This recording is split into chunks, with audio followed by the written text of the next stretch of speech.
Hello tout le monde, alors je suis heureuse de vous retrouver aujourd'hui pour vous parler du tirage relationnel. Comment améliorer la communication entre lui et moi, ou entre moi et elle. Alors bien sûr c'est un tirage général, donc prenez que ce qui vous parle. Donc la première carte ici va représenter votre état d'esprit. La seconde carte va représenter ici son état d'esprit à lui ou à elle.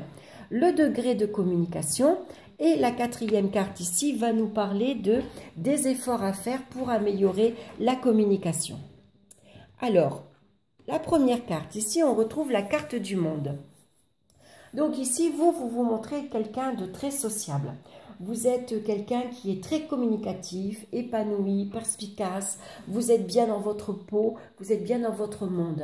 Vous êtes quelqu'un de libre et assez indépendante. Vous rayonnez, vous êtes bien. Vous avez une certaine vivacité d'esprit et vous êtes assez cultivé.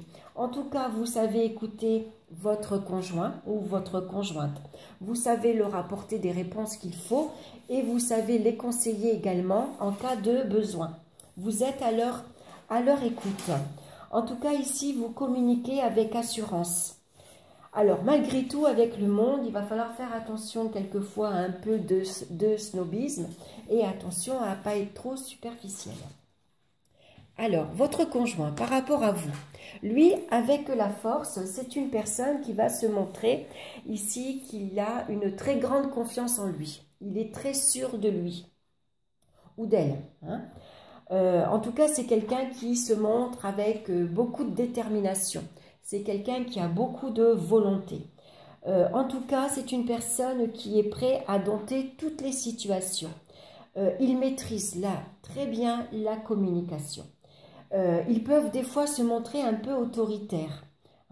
Donc, ça peut être aussi des personnes qui peuvent être un peu impatientes et voire un peu agressifs des fois dans leur communication.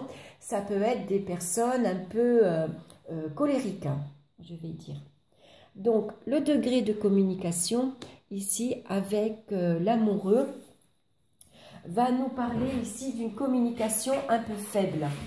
Alors, attention quelque peu à l'hypocrisie. Il peut y avoir un manque de confiance l'un envers l'autre aussi.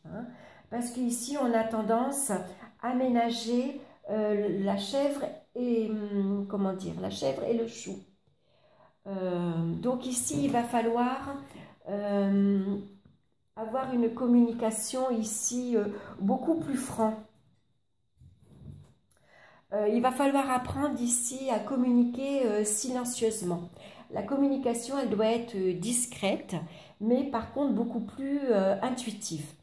Il va falloir apprendre à se comprendre. Et puis, essayer d'être sur la même longueur d'onde. Alors, avec ici, les efforts à faire pour améliorer la communication. Donc, on a l'arcane sans nom. Donc, je vais la relever, sinon on ne voit pas très bien. Donc, ici, il va falloir être beaucoup plus franc. Mais être franc, mais avec de la souplesse. Avoir une communication beaucoup plus souple et beaucoup plus douce. Il va falloir dépasser la tristesse, le pessimisme, ne pas se laisser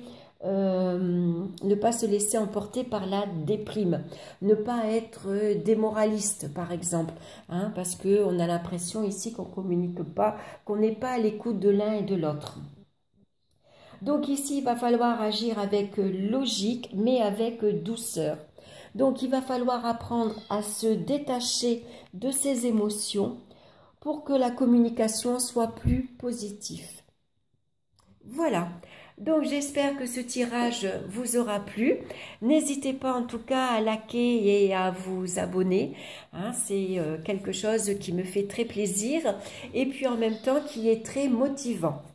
Voilà, j'espère en tout cas vous retrouver très bientôt pour une nouvelle vidéo.